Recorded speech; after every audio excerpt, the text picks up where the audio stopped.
Salam alaikum, Azul, bonsoir.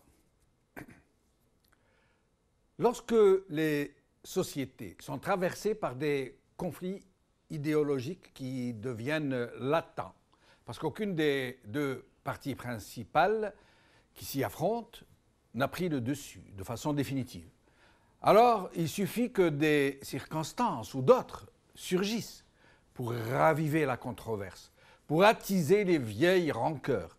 C'est le cas, ces derniers temps, pour deux événements. Le coup d'État avorté en Turquie et le projet de Ben Rabret, la ministre de l'Éducation nationale, d'imposer l'enseignement des matières scientifiques en français. Pour l'un et l'autre cas, la réaction ne s'est pas fait attendre. Les deux devinrent tout aussitôt un champ de bataille entre le courant islamiste d'un côté et le courant éradicateur de l'autre. Je parle, ça se passe en Algérie. Pour l'un et l'autre événement, au-delà de leurs causes et de leurs effets intrinsèques, des questions profondes qu'ils soulèvent, c'est surtout le contenu idéologique qu'ils véhiculent qui est mis en avant et qui pose problème. Comme tout un chacun le sait, le coup d'État en Turquie a échoué grâce à sa condamnation par presque tous les courants politiques turcs, les laïcs y compris, l'armée y compris, les intellectuels y compris. Mais l'onde de choc qui s'y fit ressentir dans de nombreux pays musulmans, tout particulièrement ceux qui ont connu des violences contre les courants islamistes, comme en Algérie et en Égypte, entre autres, a provoqué une sorte de bataille rangée entre islamisants et éradicateurs dans ces pays. Les premiers se sont réjouis, les islamistes j'entends, ils se sont réjouis de façon très forte de la victoire de la légalité en Turquie. Et il n'y a rien de condamnable dans cette très saine réaction. En plus du fait que la victoire de la légalité turque contre les putschistes leur rendait justice, d'une certaine façon, eux qui ont été victimes des coups de force des soudards algériens et égyptiens, de ces coups de force qui ont broyé des centaines de milliers de vies, donc c'était tout à fait légitime qu'ils puissent s'en réjouir. Mais là où la réaction a quelque peu débordé de son cadre légitime et que ces courants ont poussé l'enthousiasme jusqu'à dénier à quiconque le droit à la moindre contestation contre les mauvais traitements infligés aux putschistes, contre la batterie des mesures politiques en tout genre prises contre tous leurs relais, les relais des putschistes. Vous aurez beau leur dire que ces attitudes ont été indignes de l'admirable sursaut du peuple turc, ce serait en vain, puisqu'ils ne veulent rien entendre et qu'ils vous opposent tout aussitôt que si le coup d'État avait réussi, les mêmes putschistes auraient provoqué un bain de sang. Vous voyez, on reste toujours dans le procès d'intention dans un camp comme dans l'autre. Pour les seconds, ceux qui sont sur l'autre trottoir, tous ces éradicateurs qui étaient devenus très discrets, pour le moins, ces derniers temps, depuis que la vérité a éclaté sur la vraie nature des putschistes algériens et égyptiens, depuis que les peuples ont découvert comment les régimes manipulent la violence terroriste pour retourner les populations contre les islamistes, depuis que la question du « qui tue qui » s'est avérée être une vraie question. Le coup d'État avorté en Turquie et surtout les mauvais traitements infligés aux soldats qui y ont participé ont sonné comme un halali, un cri de ralliement. Ils se sont soudainement manifestés, faisant feu de tout bois, retrouvant leur slogan et leur j'allais dire islamophobie, mais en fait non, leur islamistophobie, du temps où ils étaient les seuls à pouvoir parler, à pouvoir s'exprimer, puisque les autres, s'ils parlaient, ils mouraient, ou ils étaient envoyés dans des camps, ou ils étaient torturés. Mais ils oublient, ces gens, ces éradicateurs, ils oublient de rappeler certains de leurs slogans, de les appliquer aux mêmes qui sont aujourd'hui de l'autre côté. Ces slogans qu'ils répétaient à l'envi, où ils nous disaient qu'on ne fait pas la guerre avec des gants blancs, qu'on ne fait pas d'omelette sans casser deux, et autres phrases toutes faites pour justifier l'innommable, pour justifier les dépassements, pour justifier les mauvais traitements. La question de notre sujet, la question de la francisation de l'enseignement des matières scientifiques, que Ben Rabret a voulu mettre en chantier et qui reste encore un vague projet, dont on ne sait pas beaucoup de choses, d'une vague réforme, a déclenché les mêmes passions chez les mêmes antagonistes. Et du coup, Ben Rabret est devenu le diable en personne, la cristallisation de tout ce que haïssent les islamistes, dans le même temps qu'elle est devenue l'icône des éradicateurs, des islamophobes, des islamistophobes, des arabophobes. Les premiers poussent la hargne jusqu'à lui inventer une ascendance juive, jusqu'à la désigner comme un agent du sionisme et de la franc-maçonnerie, et les seconds en font l'héroïne de la modernité contre la régression, contre l'intégrisme. Et dans le même temps, au moment où la polémique enfle, où l'on n'entend plus qu'imprécations, anathèmes, excommunications des uns par les autres, personne, ou presque, ne nous dit de quoi il ressort. Où en est ce projet de francisation de certaines matières? Comment il doit se dérouler? S'il relève ou non d'une question de souveraineté, donc d'une plus large consultation populaire, s'il est faisable, et si oui, d'où on compte ramener les enseignants qui seraient chargés d'enseigner ces matières en français. C'est de cela que nous allons parler. Aujourd'hui. El Watan. D'accord, pas d'accord, les matières scientifiques en français au lycée. Par Nassima Oulepsir. BBC. Algérie, une réforme controversée. Par Mohamed Areski Limmer. Le temps d'Algérie. Enseignement des matières scientifiques en français, l'autre épreuve de Ben Rabret. Par Karima Adjemout.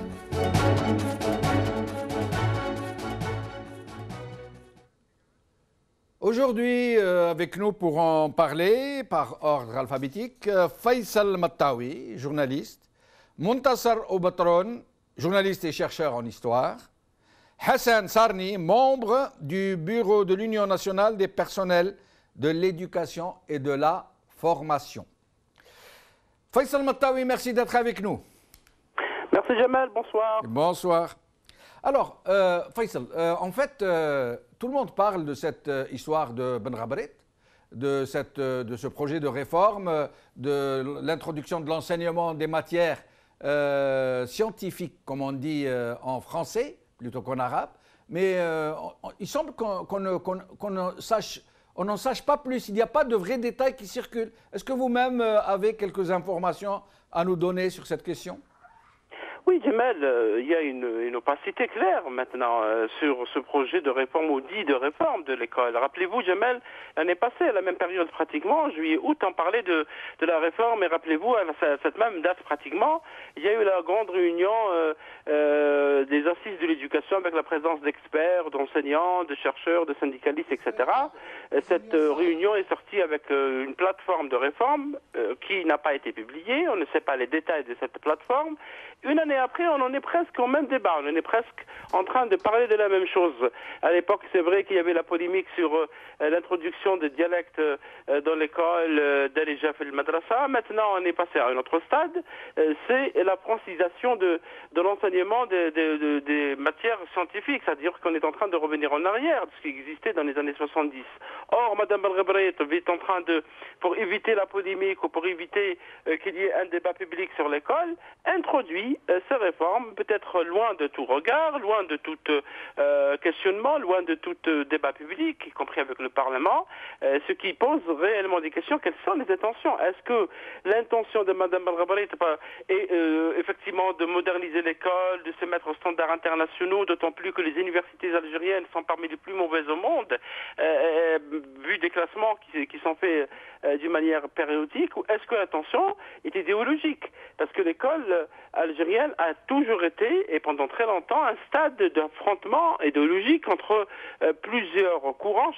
Chacun voudrait orienter l'école. Or, en Algérie, il y a des valeurs, en Algérie, il y a des constantes, il y a la langue arabe, il y a la langue mazirte, il y a aussi l'islam, il y a le caractère républicain de l'État, il y a le référent qui sont très connus par rapport aux référents religieux, culturels et civilisationnels, l'appartenance à l'Afrique, au monde arabe, l'existence de la Tamazirt et du monde méditerranéen, tout ça fait que parfois la ministre de l'Éducation, se couvert de modernisation, se couvert de modernité, évite les débats et on passe tout de suite aux accusations. Ceux qui attaquent ou critiquent Mme El-Rebellet sont tout de suite taxés d'arabo-islamistes ou d'arabo-musulmans, je ne sais pas quoi, et ceux qui la soutiennent sont classés de radicateurs, etc. C'est-à-dire que l'école, malheureusement, n'est pas dans un débat public, dans un débat ouvert.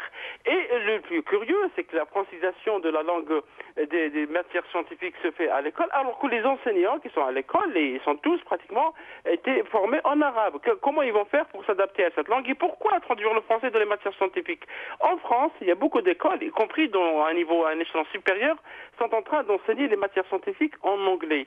Or, chez nous, on est toujours en train de se rattacher à une sphère civilisationnelle sans qu'il y ait un véritable débat. Et tout ça peut être lié à l'opacité concernant ces projets ou ce projet dit de réforme de l'école. Mais Faisal, justement, avant d'en arriver à ces points techniques dont on va essayer de parler, d'abord, comme vous le dites, comme vous le précisez si bien, cet aspect idéologique du débat. Ça veut dire qu'on a l'impression que les gens lâchent la proie pour l'ombre. Hein. Ils sont plus intéressés par le thème en lui-même, parce que ce qu'il véhicule, parce que ce qu'il contient, de problèmes, de possibilités, de perspectives. Mais non, eux, ce qui les intéresse, c'est qu'ils soutiennent Ben Rabrit parce que les éradicateurs, moi je les appelle les éradicateurs, hein, je ne dis pas, même pas les laïcs, parce qu'ils considèrent que Ben Rabrit devient en quelque sorte leur porte-étendard contre l'islamisme, contre l'arabité,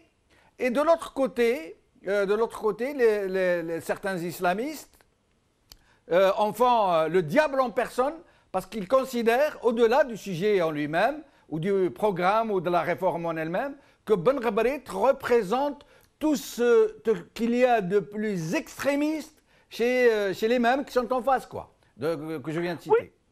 Oui, mais c'est-à-dire qu'au lieu qu'on débatte de l'école et de l'avenir de l'école algérienne, de l'avenir de la formation en elle-même, là, pas uniquement l'enseignement à l'école, la formation professionnelle, l'enseignement universitaire, les carrières de ceux qui sortent de l'université et qui obtiennent des diplômes sans trouver des postes d'emploi, de ceux qui obtiennent des bourses à l'étranger sans revenir, parce qu'il y a une véritable crise, il y a une véritable fuite des cerveaux de nos pays, pas uniquement de l'Algérie, mais de l'ensemble des pays du Sud et des pays africains.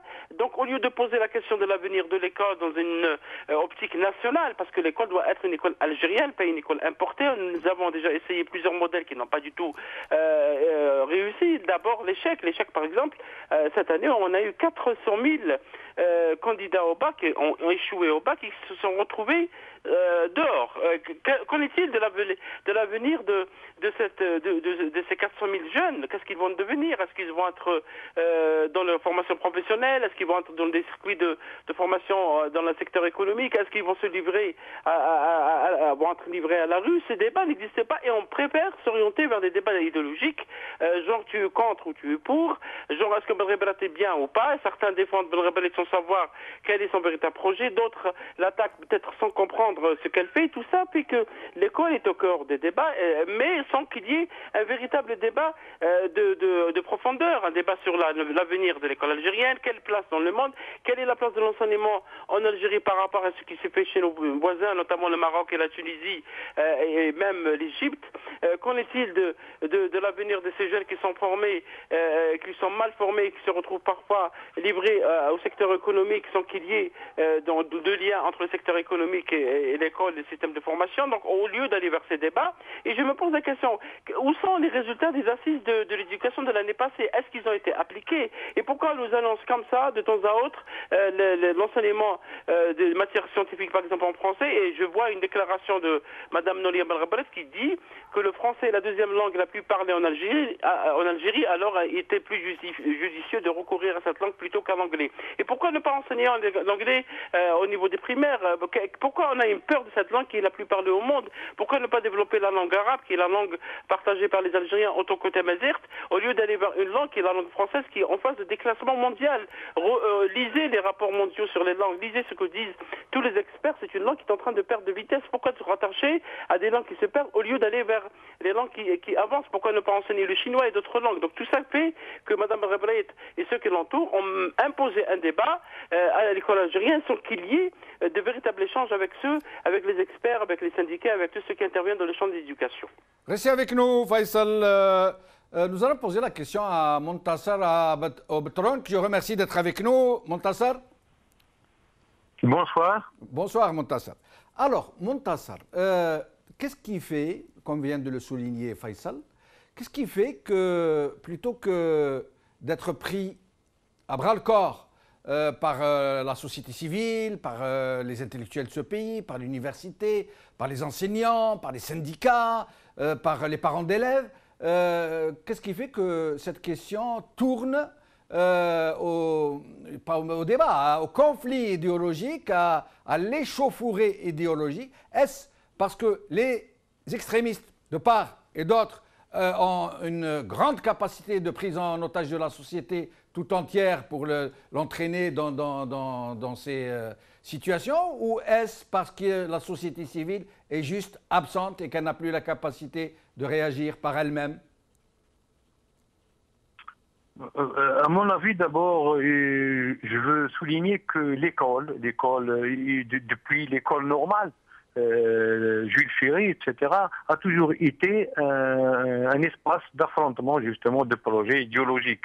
Après l'indépendance aussi, on a vu la domination de certains courants qui ont fait que l'enseignement de certaines matières, telles que par exemple l'histoire, etc., est toujours interprété en faveur d'une faction, d'un parti ou d'une tendance. C'est vrai. Bref, c'est vrai. Là, on est avec ce débat de la francisation de l'enseignement des matières scientifiques, de Nouri Belghebrit. Effectivement, le débat a dépassé.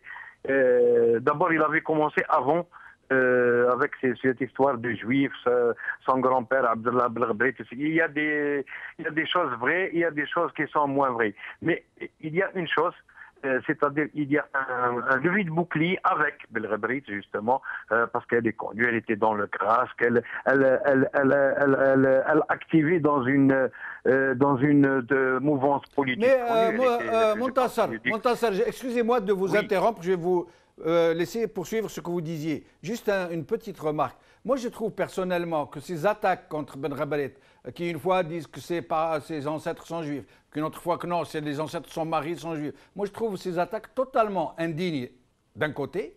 D'abord, il n'y a pas de mal d'être juif converti à l'islam. Au contraire, les juifs convertis à l'islam ont plus de valeur que les musulmans nés musulmans. D'abord. Ensuite, je trouve que finalement, ils lui ont rendu service. Ils en ont fait une martyre, Belghebrit. Elle est devenue une martyre à juste titre, d'ailleurs, puisque ces attaques sont vraiment indignes et quasiment viles, j'allais dire. Mais je vous laisse poursuivre, Montassar. Justement, son grand-père, Qdor Belghebrit, c'est le premier recteur de la mosquée de Paris, il n'est pas juif. On lui colle cette... je partage parfaitement votre avis, qu'elle soit juive. Moi, ça ne me dérange pas qu'elle est convertie à l'islam. L'islam, il est venu de l'Alamine.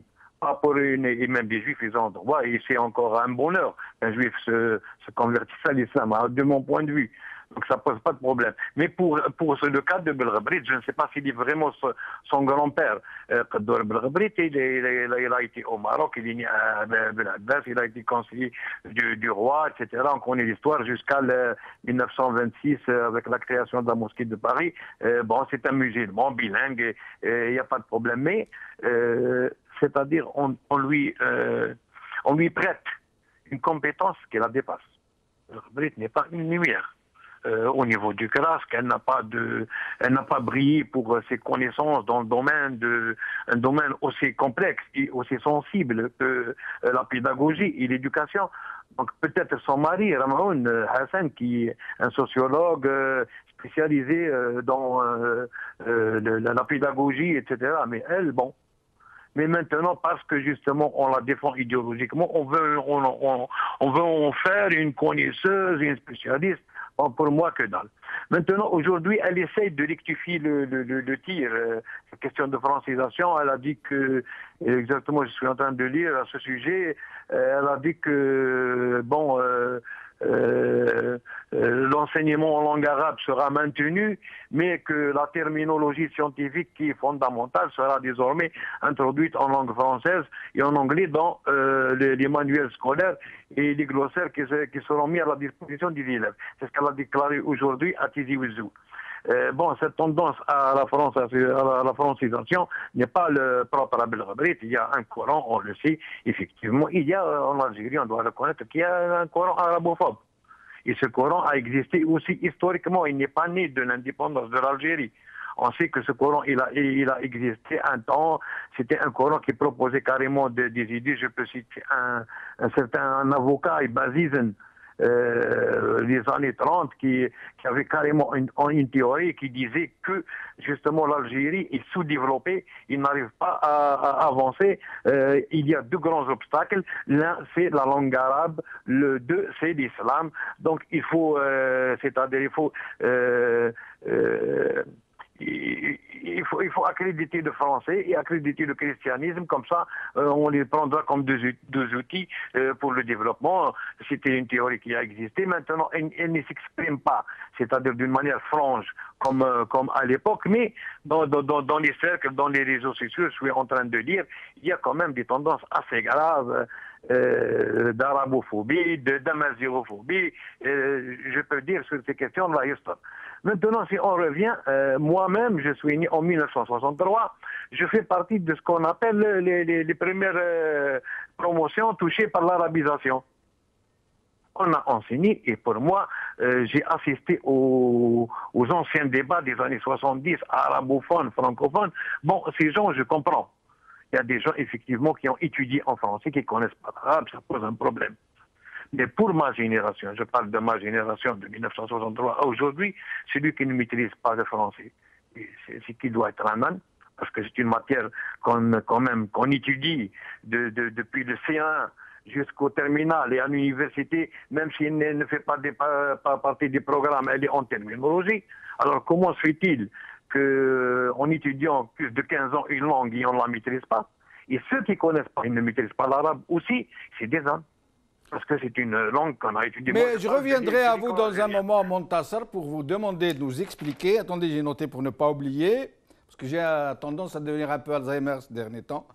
Je vais vous demander de nous dire pourquoi avoir opté pour le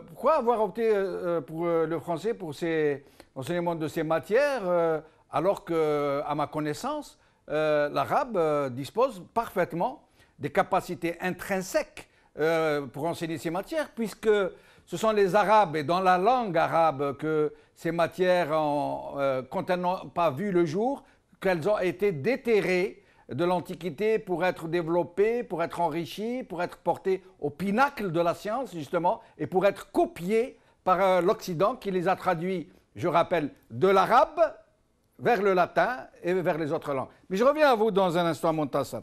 Je reçois à présent Hassan Sarni, représentant de l'Union nationale des personnels de l'éducation et de la formation, qui est avec nous en Skype. Merci d'être avec nous, Monsieur Sarni. Oui, bonsoir. Vous êtes avec nous au téléphone? Merci, on vous a perdu en Skype, donc. Monsieur Sarni, Hassan Sarni, j'aimerais d'abord... Oui, bonsoir. Bonsoir. J'aimerais d'abord que vous nous expliquiez un peu ce qu'est cette réforme. Puisque tout le monde en parle, mais personne ne sait ce que c'est, sauf de vagues informations, comme quoi on voudrait donc généraliser l'enseignement de ces langues dans le lycée, à partir du lycée, semble-t-il, en français et plus en arabe, et que ce projet aurait été confié à une commission dans un vaste projet de réforme pour tout ce qui concerne l'enseignement secondaire. Merci d'abord, je vous remercie. C'est moi. Moi, je vous réponds en tant que syndicat, d'abord. Oui. Allô? On vous écoute. Je vous entends. On vous écoute, Sarni. Vous m'entendez? Oui, on vous écoute très bien. On vous entend très bien. Moi, je ne veux pas en tant que syndicat d'abord. En tant que partenaire social sur le ministère de l'Éducation, nous, en tant que syndicat, on n'a jamais été concerté par rapport à cette réforme. Ils ne nous ont jamais appelés ou bien impliqués dans cette réforme. C'est pour cela que peut-être, je pourrais vous dire qu'on n'a rien, on ne peut pas dire quoi que ce soit. Mais on a notre position dans cette réforme-là. Le ministère ne nous a jamais concertés ou bien appelés, ni appelé les syndicats, les partenaires sociaux pour c'est-à-dire étudier ces projets-là et donner leurs propositions. D'abord, il est temps de sortir de cette lutte idéologique concernant l'enseignement des langues. Le problème n'est pas Benabrette. On n'est pas on n'est pas contre Benabrette ou pour avec Benabrette. Le problème, c'est parce que Benabrette aujourd'hui elle est là et demain elle ne sera pas là. Mais demain c'est un autre jour. Mais le fondement, c'est l'enseignement, le système éducatif en lui-même. Cette décision n'est pas encore officielle. Juste ce qu'on parle, ce qu'on entend, ce qu'ils disent dans les journaux. Mais quand même, notre position à l'INPEF est très claire. C'est d'appliquer l'identité nationale dans notre enseignement, qui est l'arabe et l'amazigh. En plus de ça, l'INPEF, on n'est pas contre l'ouverture dans d'autres langues. Il y a l'anglais, il y a le français, il y a l'allemand, il y a d'autres langues internationales. Si on prend parce qu'il y a plusieurs dire qu'on croit avec l'arabe, on ne peut pas réussir, ou bien on ne peut pas enseigner les langues scientifiques au lycée. Depuis 30 ans, 35 ans qu'on étudie les matières scientifiques en arabe. Oui.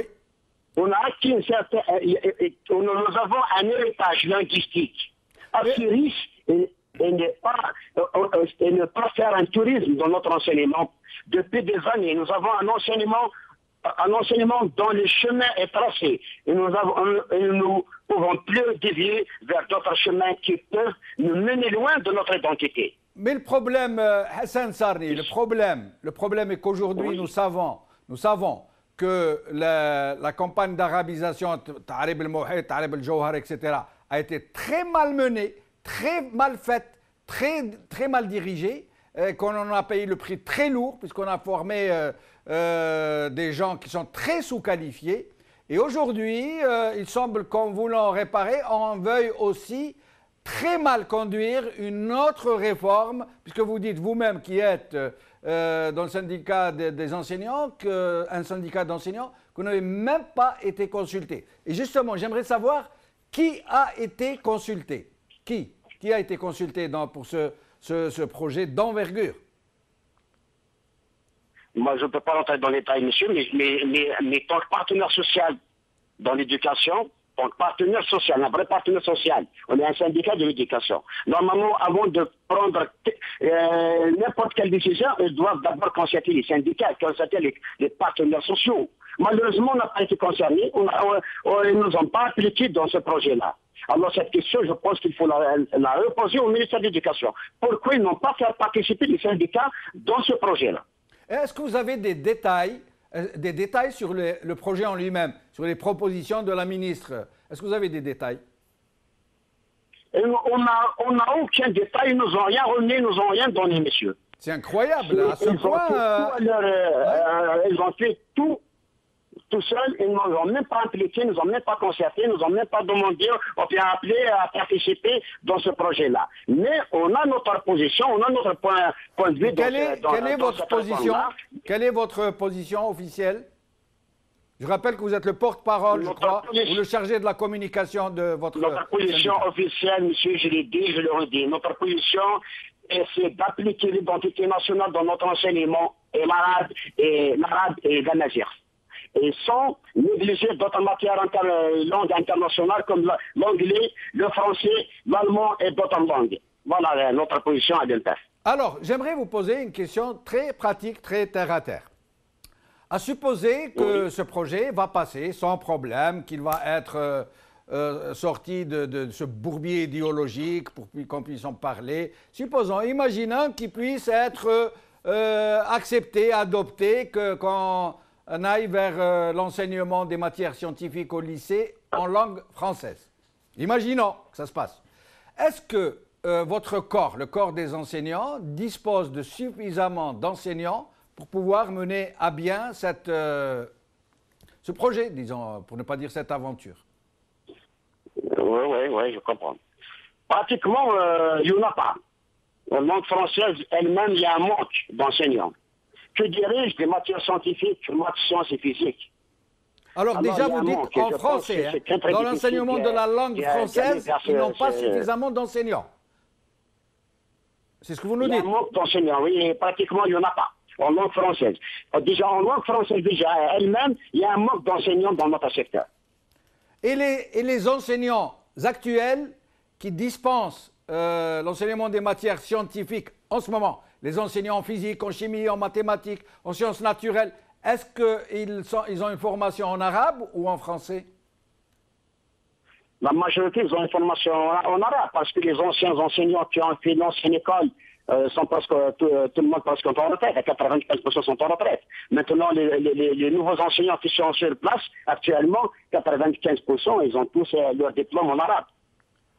Restez avec nous, Hassan Sarni. Je reviens à Faisal Mattawi. Faisal Mattawi, Hassan Sarni, qui est un membre du bureau de l'Union nationale des personnels de l'éducation et de la formation, qui en même temps, je crois, en tout cas chargé de la communication, nous dit que 95% des enseignants qui dispensent donc l'enseignement de ces matières scientifiques sont des arabisants et ne peuvent pas enseigner en français. Alors la question, Faisal, avec qui Benrabrit pense-t-elle pouvoir enseigner ces matières en langue française?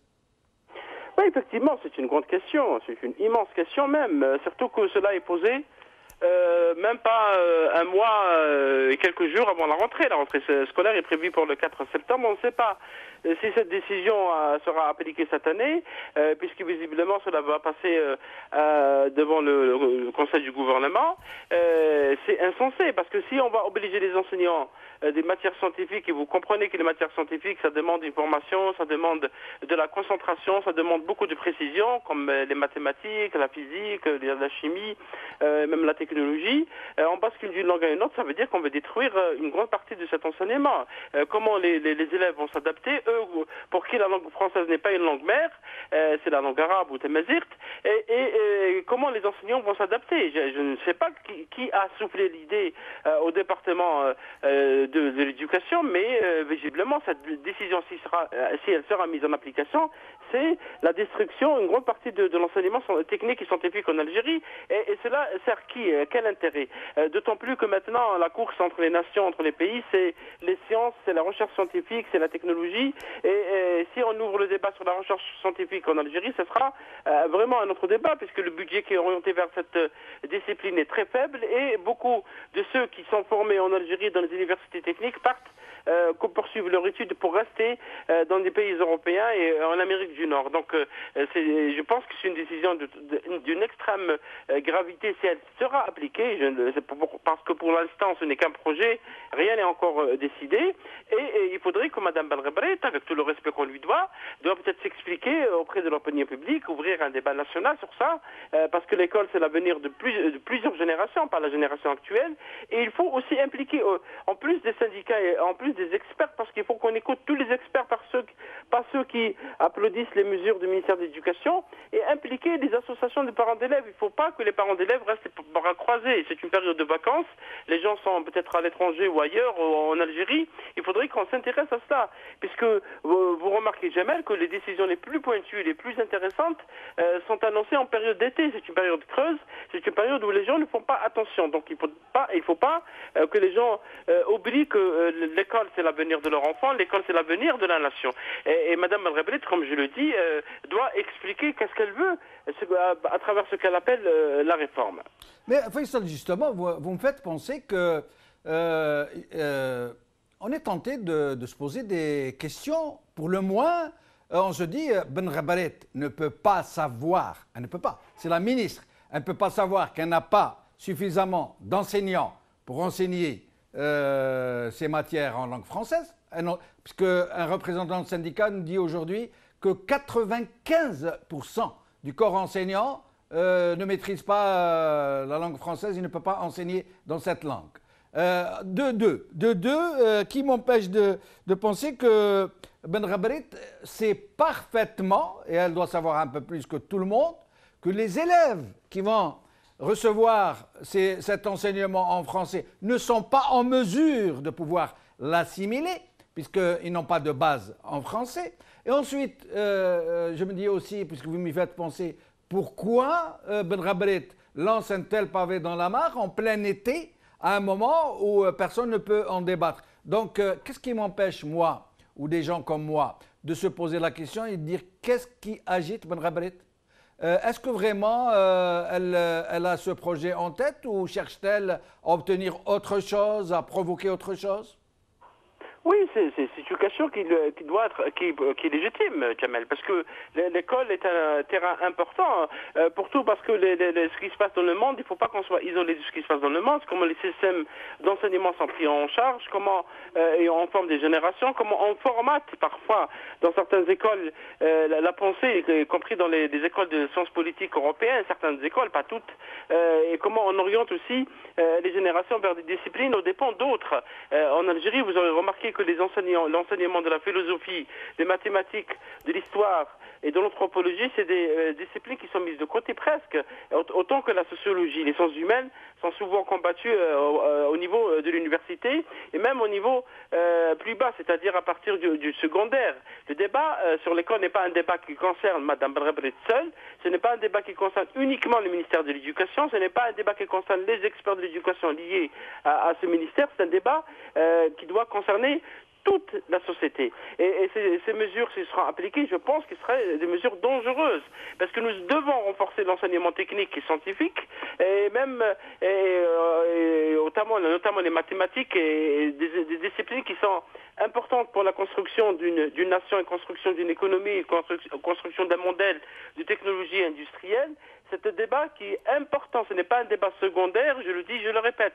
Attention, si la mesure de Mme Rabalet sera appliquée telle qu'elle conçue, telle qu'annoncée par bribes d'informations ici et là, c'est la destruction de l'enseignement des sciences techniques et scientifiques à l'école algérienne qui est programmée. Et donc je pense que ce débat ne doit pas s'arrêter à un échange entre idéologies, un échange entre idées politiques. C'est un débat plutôt technique, c'est un débat plutôt scientifique et qui doit être mené à bout. Et s'il faut réformer l'école, vous vous rappelez, Jamel, qu'on parle de réforme de l'école depuis maintenant 15-16 ans, qu'est-ce qu'a fait Boubka Boumbouzid, qui était au ministère de l'Éducation avant Mme Rabalet?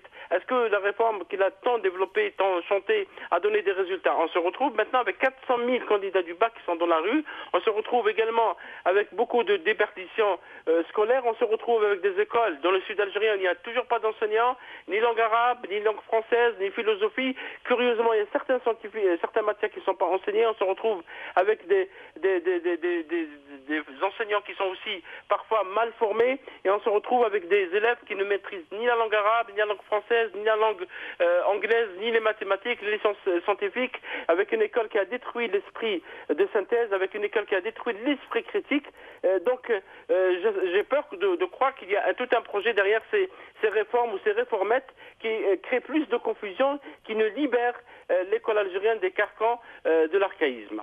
Restez avec nous, Faisal Montassar. Je reviens vers vous pour vous demander d'abord de nous dire, vous êtes vous-même parfaitement bilingue en arabe et en français, de nous dire si l'arabe est impropre, si elle n'est pas en mesure, la langue arabe, si elle n'est pas en mesure de véhiculer donc, ses connaissances techniques et scientifiques. Votre avis d'abord sur la capacité propre de la langue arabe à pouvoir véhiculer ses connaissances? Franchement, c'est un blasphème de dire que la langue arabe est une langue qui ne peut pas véhiculer des données scientifiques. On sait comment l'Europe est passée au siècle de lumière. On connaît Averroès. Il faut demander pas aux Arabes, demander aux Américains, aux nations qui sont développées. Ça m'étonne fort qu'ils vont qui vont oser accuser la langue arabe d'être impuissante ou incapable de véhiculer. Et le problème, c'est pas le problème d'une langue. Moi-même, j'ai étudié à l'université algérienne. On avait des enseignants de matière scientifique qui étaient russes, qui ne connaissent rien de la langue, qui n'ont fait que 4 à 5 mois, juste pour véhiculer ces signes. Et ça n'a jamais été une question de langue. Surtout les mathématiques, la physique. On a vu des coopérants de très haut niveau qui connaissaient ni la langue arabe, ni la langue française. Et chacun, c'est-à-dire avant de prendre poste à l'université algérienne, etc., ils ont juste, d'une manière presque, d'ailleurs, on rigolait de leur langue. Pour dire, pour le professeur russe là, pour dire debout, il vous dit mettez-vous perpendiculaire au sol. Pour vous faire sortir du cours, il sort lui, puis il vous dit rentrez monsieur. Et cela n'a pas empêché à ce que la matière scientifique est enseignée. Comme dit qu'on n'en pas. Maintenant, d'ailleurs ça m'étonne, c'est une histoire, puisqu'elle comme elle a dit qu'elle doit se proposer ou soumettre des propositions au Conseil des ministres ce 24 août, je pense que la question la plus importante, c'est autour de cette histoire. Je ne sais pas si les syndicats ont été associés, parce que j'ai entendu de réduire la durée du bac, effectivement, de 5 jours à 3 jours. Moi, quand j'ai passé mon bac, c'était 3 jours. Tout le monde le passait. Je ne sais pas exactement, parce que je ne suis pas jour par jour ces questions, mais je ne sais pas comment c'est devenu un cauchemar. Et puis le bac, maintenant, aussi, il y a de gros problèmes. Ce n'est pas comme a dit Faisal Belghabrit, mais c'est un niveau qui est incroyable, au niveau de notre université. C'est toute la société qui va en déconfiture. Et l'éducation, elle en fait, c'est parti. Ce problème, c'est devenu un cauchemar. Mais Montassar, j'aimerais que vous nous parliez de ce que nous disait Faisal tout à l'heure et Sari Hassan, représentant d'un syndicat d'enseignants, que si avoir les conditions du terrain, il est d'emblée acquis qu'il est quasiment impossible, même si tout le monde acceptait, de mener à bien ce projet. C'est quasiment impossible. Pour le moins, ne serait-ce que la question des enseignants, ils ne sont pas disponibles. Ne serait-ce que la question des élèves eux-mêmes, qui n'ont pas de base pour pouvoir recevoir l'enseignement dans cette langue. Absolument. Donc, elle ne peut pas ne pas savoir cela. Donc, pourquoi toutes ces gesticulations? À quoi ça rime? Je pense à une distraction programmée, voulue. Je vais vous donner un exemple, Faisal en a parlé. Au sud, on n'étudie pas le français tout simplement parce qu'il n'y a pas d'enseignants. Au nord, aussi, la même chose. Les primaires, il y a beaucoup, moi je prends des enfants jusqu'au niveau terminal, les gens ne connaissent pas l'alphabet. N'agence pas, c'est du jamais vu. Et le niveau, pas uniquement le français, en général, il est en train de se dégrader d'une manière inquiétante. Maintenant, qu'est-ce qui se passe? On est en train de livrer des diplômes. On est en train maintenant, à qui veut, l'école, avant, c'était un lieu de justice. Je me souviens quand j'étais petit, ce qui était bien à l'école, c'est que le pauvre, le riche, on disait aux riches, ah voilà, regarde, il est pauvre, il étudie sous la bougie, et pourtant il est mieux que toi. Parce que c'était le seul espace de justice où la compétence est prise. Maintenant, malheureusement, c'est d'autres critères qui sont rentrés. On achète des diplômes, la situation, elle est catastrophique. Et ce qui s'est passé au bac n'est qu'un indicateur. Donc c'est une question de fond. S'amuser maintenant à essayer de régler ces problèmes d'une manière idéologique pour dire que voilà, avec l'islamisme ou je suis désolé, c'est une question je suis d'accord avec Faisal, qui est primordiale, qui est plus importante que tous les autres problèmes politiques. C'est vrai que dans notre pays, on triche, on fraude dans les élections, on a des directeurs centraux dans ces ministères de l'éducation et dans d'autres ministères qui n'ont même pas de bac. On a quand même une autre gifle, nos Algériens qui sont sortis depuis l'avènement de Bouteflika. Et j'en ai beaucoup, j'en connais beaucoup qui ont fait l'école avec moi. Ils sont au Canada, ils sont en Norvège. C'est des cadres. C'est-à-dire, qu'est-ce qui se passe? Il y a un problème dans le pays. Montassar au pétrole. Vous savez, Montassar. Un élément identitaire qui est l'arabe, je ne pense pas que ça va servir à quelque chose et ça n'améliorera rien. Je pense que ça va conduire au contraire à la faillite.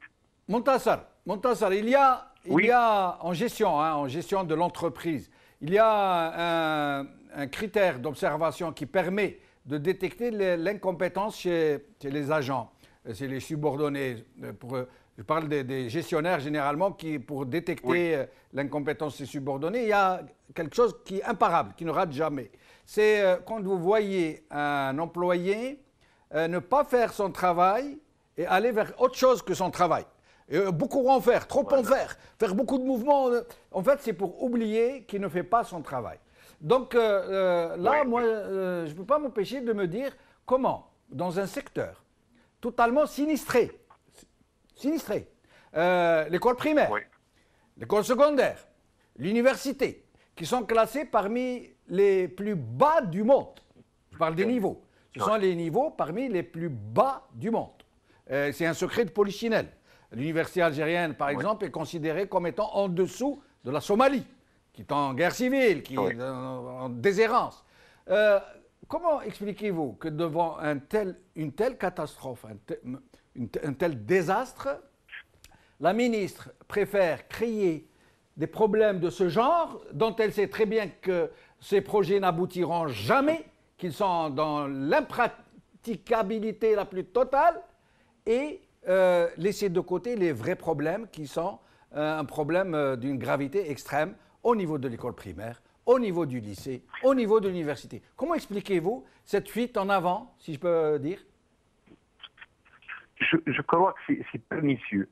Je vais vous raconter une petite histoire. J'ai mon frère aîné qui est licencié depuis 80 à l'université de Annaba et qui a enseigné à l'ACAL.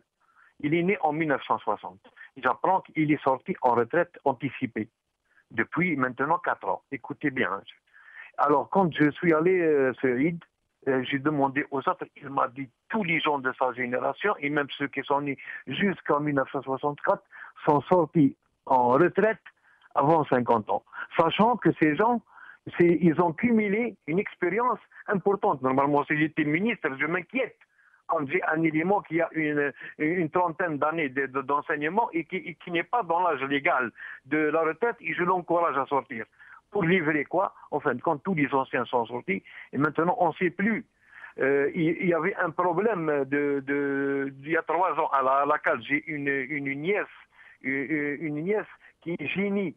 Et elle ne passe plus le bac parce qu'elle est accusée d'avoir triché et il n'y avait pas de preuves. Ses copains sont partis en Tunisie, ils ont eu le bac. On a vu Belgrade, elle a dégagé une commission d'enquête. En fin de compte, ils s'en foutent, c'est les enfants qui payent. Et ils ont dit qu'ils appliquent le principe des responsabilités collectives. Et j'ai attiré son attention que ce principe, c'est un principe nazi que la France a appliqué chez nous. Quand elle cherche un félaga, il ne le trouve pas, elle prend son frère ou quelqu'un d'autre pour payer. Et pourtant, nos enfants payent. Et personne ne s'inquiète quand il s'agit des enfants. Mais pour suivre le personnel, pour garder les gens qui ont plus d'expérience, voilà, on est en train de faire justement le contraire. Merci, Montassar Boutron. Il ne reste plus beaucoup de temps. Quelques minutes à consacrer à Hassan Sarni. Hassan Sarni, d'après vous, tout ça va finir comment? Cette histoire de francisation de l'enseignement des matières scientifiques au lycée. Hassan Sarni, oui, on vous écoute. Je vous entends pas, monsieur. Je vous demandais, d'après vous, ça va se conclure comment cette histoire? D'abord, moi, il faut poser la question d'abord au ministère, parce que je ne veux pas tant que syndicat. Pourquoi le ministère de l'Éducation n'a pas associé les syndicats et les associations des parents d'élèves dans ce projet de réforme? C'est ça la question d'abord. Parce que les parents, la société civile, les parents, les enseignants, les syndicats ont leur point de vue, ont leurs propositions à donner. Cette réforme elle doit être bien étudiée et bien préparée avec l'ensemble de la société algérienne. Malheureusement, ce cas n'a pas été fait. En plus, le ministère, à chaque fois qu'il a un problème, ou bien il a une faille dans une mission, dans sa tâche, elle appelle le syndicat. Là, on est vraiment désolé. Il est temps qu'on associe les syndicats, les vrais partenaires sociaux, les vrais représentants de cette famille éducative, de cette société algérienne, dans les projets, dans n'importe quel projet qui va apporter un plus ou bien un moins pour notre société algérienne. Hassan Sarni, merci beaucoup. Merci pour votre participation. Faisal Matawi, merci beaucoup. Muntasar Obatron, merci beaucoup. Avant de vous quitter, j'aimerais vous apprendre, j'ai la tristesse, l'immense tristesse de vous apprendre qu'un homme de grande valeur vient de nous quitter. Ben Youssef Badreddine, qui a souvent participé à cette émission, tout particulièrement dans une série consacrée à l'agriculture. C'est un grand militant, un grand opposant, un homme d'une grande intégrité morale. Il a rendu son dernier soupir aujourd'hui. Rabbi yarhamou, mes condoléances à toute sa famille. Khawal khair, bislama.